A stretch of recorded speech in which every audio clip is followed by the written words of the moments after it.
नमस्कार, एक बार फिर मैं आपके बीच में अयोध्या दर्पण के साथ। जैसा कि आप देख रहे हैं कि मैं टीजीटी पीजीटी का एग्ज़ाम होने वाला है और मेरा सारा फोकस उसी पे है। मैं प्रतियोगी जो छात्र हैं, जो पहले क्वालिफाई कर चुके हैं, संस्थाओं में कार्यभार ग्रहण कर चुके हैं, उनके बीच में जाता हूं, उनसे पूछता हूं कि आपकी तैयारी कैसे की, क्या रणनीति आपने अपनाई, परीक्षा भवन में कैसी आपने सतर्कता बरती, कैसे आपने तैयारी की, वो सारी चीज़ें हमारे बीच में है। इसमें प्रदीप श्याम रंजन जी, डॉक्टर प्रदीप श्याम रंजन, आप PhD होल्डर हैं।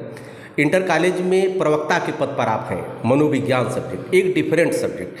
पहली चीज़ तो ढेर सारी शुभकामना, बधाई आपको। धन्यवाद। धन्यवाद पांडे जी। पांडे जी, बताइए सब्जेक्ट क्यों चुना? एक बहुत डिफरेंट सब्जेक्ट है ना, एक कम्पिटिटिव सब्जेक्ट माना जाता है। व्यवहारिक समस्याएं भी इसके साथ में कुछ आती हैं, कहीं कहीं कई दिक्कतें आ जाती हैं लोगों को समझाने में, कई और प्रॉब्लम आ जाती है सब्जेक्ट के बारे में। कैसे आपने चुना? जी सर, ऐसा है कि मेरा इंटरमीडिएट साइंस था जी बायो के साथ में, और मार्क्स बहुत अच्छे नहीं आते थे। वहीं स्कूल में ही एक बार दो बच्चों को आपस में बात करते मैंने सुना कि मनोविज्ञान वाले किसी को देख के कुछ भी बता सकते हैं। जी जी। तो ये कहीं ना कहीं मेरे दिमाग में था, और इंटर का रिजल्ट आया तो बहुत पुअर था। जी जी। और इसके बाद ग्रेजुएशन BA आर्ट सब्जेक्ट से किया मैंने। लेकिन ये उन दो लड़कों की बात मेरे दिमाग में कहीं ना कहीं थी कि मनोविज्ञान से पढ़ाई करने के बाद में किसी के मन की बात मैं बता सकता हूँ। तो कहीं ना कहीं ये प्रारंभिक बिंदु रहा, मोटिवेशन का पॉइंट रहा, जिसकी वजह से मैंने साइकोलॉजी सब्जेक्ट ऑप्ट किया ग्रेजुएशन में। जी, आपने PhD भी इसमें किया है। साइकोलॉजी एक सब्जेक्ट है जिसके लिए सामग्री का अभाव होता है, सामग्री इसमें बहुत कम मिलती है। कैसे आपने मैनेज किया? नहीं, ये तो नहीं कहा जा सकता है। हाँ, एक समस्या ज़रूर आती है कि ज़्यादातर राइटर्स फॉरेन राइटर्स हैं इसके। तो अगर आप ओरिजिनल कुछ पढ़ना चाहते हैं, ओरिजिनल टेक्स्ट, तो आपको इंग्लिश मजबूत करनी होगी। हालांकि हिंदी बेल्ट वाले लोगों के लिए डॉक्टर अरुण कुमार सिंह रिकमेंड किया जाता है, और तैयारी के हिसाब से भी उनकी किताब बहुत अच्छी है। तो हम ये नहीं कह सकते कि साइकोलॉजी में कंटेंट का अभाव है। दूसरी बात, इंटरनेट के आने से ढेर सारी सामग्री आजकल अवेलेबल है। तो ये तो मिथ्या धारणा है कि हाँ, कंटेंट का कहीं कोई अभाव है। कंटेंट बहुत ईजिली अवेलेबल है।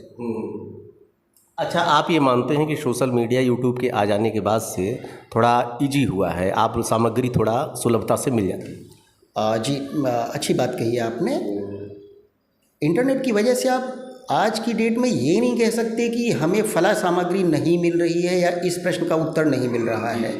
कहीं ना कहीं अगर आप पास के 10 और 15 ईयर्स बैक हम लोग जाएं, तो उस समय ना तो किताबें उपलब्ध होती थी, ना आपकी समस्याओं का समाधान हो पाता था। आपकी समस्याओं के समाधान का जरिए आपके प्रोफेसर्स या आपके टीचर हुआ करते थे। लेकिन कहीं ना कहीं इंटरनेट ने या सोशल मीडिया ने या यूट्यूब ने इन चीज़ों ने पुराने जो सोर्सेज थे उनको रिप्लेस करने का काम किया। मैं ये नहीं कह रहा हूँ कि यहाँ पे प्रोफेसर्स या टीचर्स का कोई रिप्लेसमेंट है, लेकिन हाँ, आपको इन्फॉर्मेशन और बेहतर कंटेंट अवेलेबल है इन चीज़ों पे। क्या आपको लगा है कि पुस्तकों का महत्व घटा भी है?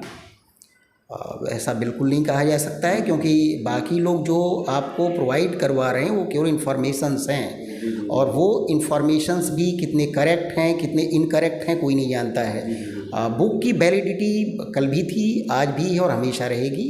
प्रोफेसर्स की बात कीजिए तो हमेशा से बुक्स ही रिकमेंड करते रहे हैं।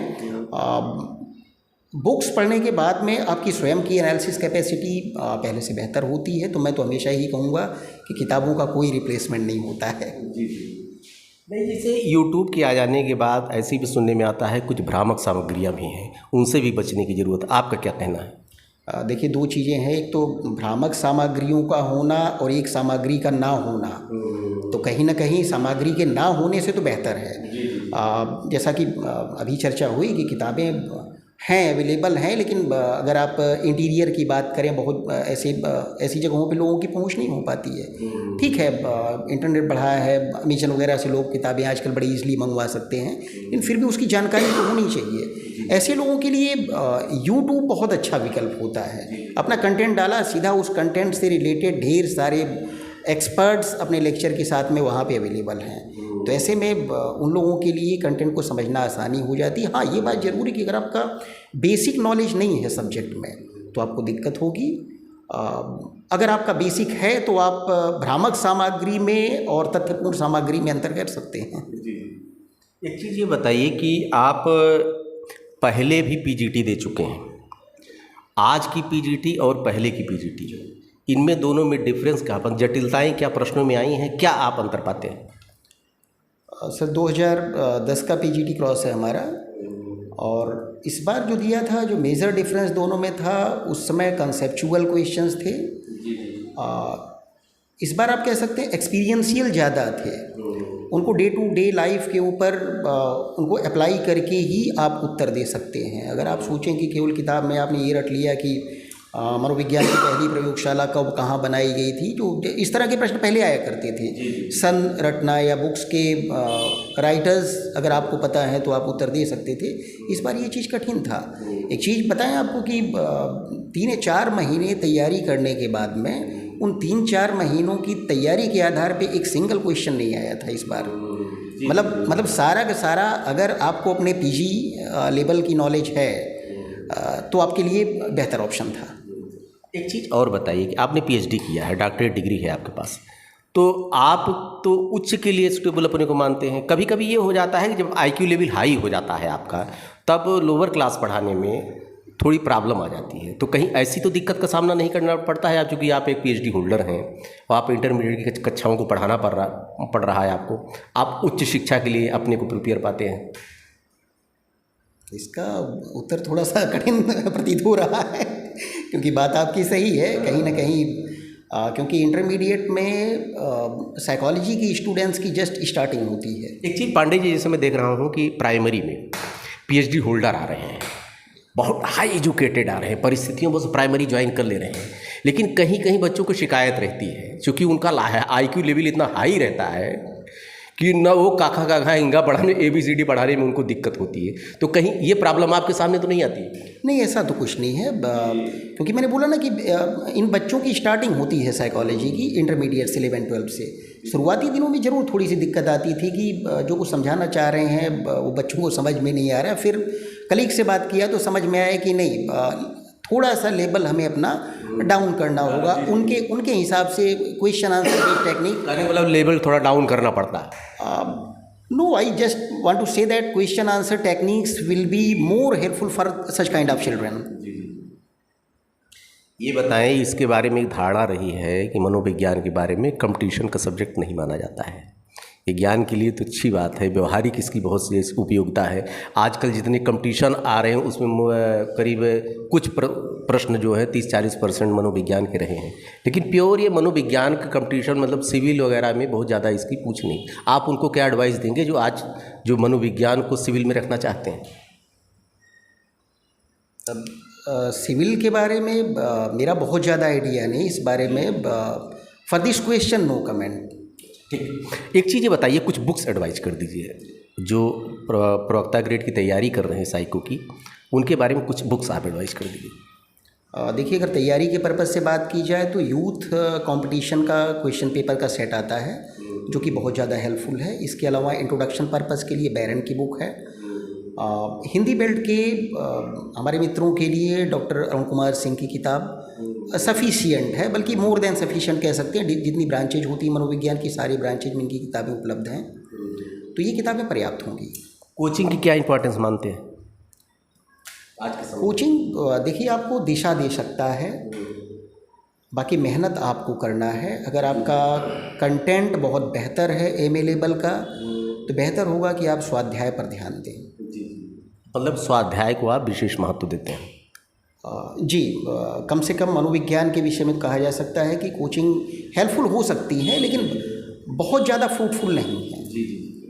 एक चीज़ और बता दीजिए कि एक जो परीक्षा भवन में सतर्कता एक स्पेशल टेक्निक होती है, कंपटीशन एक अलग चीज़ है और नॉलेज होना अलग चीज़ है, लेकिन बहुत लोगों को बहुत कुछ नॉलेज रहता है लेकिन परीक्षा भवन में अपने को संभाल नहीं कर पाते, बैलेंस नहीं कर पाते।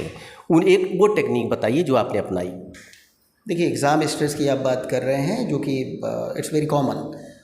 कोई भी हो, कितना भी तैयार हो, हर किसी को एग्ज़ाम का स्ट्रेस होता है।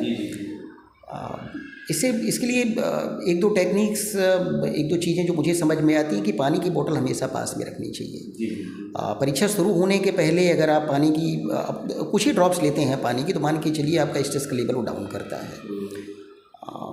डीप ब्रीथिंग, वो भी बहुत ज़्यादा देर नहीं क्योंकि आपके पास टाइम नहीं होता है, लेकिन हाँ 4 और 5 टाइम्स आप कर सकते हो उसको। इसके बाद में क्वेश्चन करने में कहीं कोई जल्दबाजी नहीं दिखाना चाहिए। अपने ऊपर विश्वास रखें, एग्ज़ाम क्रैक करने लायक क्वेश्चंस आप सॉल्व कर पाएंगे और शांत मन से उत्तर दीजिए। लास्ट में एक मैसेज आप कर दीजिए इनके जो स्टूडेंट्स जो हैं जो तैयारी कर रहे हैं उनके लिए। देखिए, सबसे बड़ा तनाव होता है हम लोगों को वैकेंसी में नंबर ऑफ़ कैंडिडेट्स देख के। जब आप देखते हैं कि आपको फ़ाइट करने के लिए 4 या 5 सीट हैं और अगेंस्ट में आपके 5000 और मोर देन 5000 लोगों से आपको कम्पीट करना है, तो वहाँ पे बड़ा तनाव होता है। लेकिन एक बात हमेशा ध्यान रखिए कि जो मेन कॉम्पिटिशन्स है वो भीड़ से नहीं होता है, और आपका कंपटीशन कभी भी दूसरों से नहीं होता है। दूसरों से आप कर भी नहीं सकते हैं कंपटीशन, आपका कंपटीशन अपने आप से है। आप जहाँ पे आज खड़े हैं आज से बेहतर करने की कोशिश कीजिए। बाकी बेस्ट ऑफ लक। अयोध्या दर्पण से बात की, इसके लिए ढेर सारी शुभकामनाएं। धन्यवाद आपको। धन्यवाद। डॉक्टर साहब का ये कहना है कि कोशिश ये करना चाहिए, मतलब भीड़ की तरफ ज़्यादा मुखातिब, भीड़ से मतलब नहीं है, आप एक्सीलेंट करने की कोशिश करना चाहिए। कितने छात्र हैं, कितनी संख्या है, उससे कोई मतलब नहीं है। दूसरी चीज़, सेल्फ स्टडी को कोचिंग आवश्यक है, ये गाइड कर सकती है, लेकिन सेल्फ स्टडी का बहुत बड़ा महत्व है। इसलिए आप लोग, और एक चीज़ और उन्होंने कहा, किताबों का महत्व कम नहीं है। कितना भी इंटरनेट, कितना भी सोशल मीडिया हो जाए, लेकिन किताबों का, पुस्तकों का जो फैक्ट है वो पुस्तकों से ही मिलता है। एक सोशल मीडिया और इंटरनेट सिर्फ गाइड ही कर सकता है। आप लोग तैयारी करें, मेहनत करें। फिर किसी प्रतियोगी छात्र के साथ आप लोगों के बीच में आऊँगा। धन्यवाद।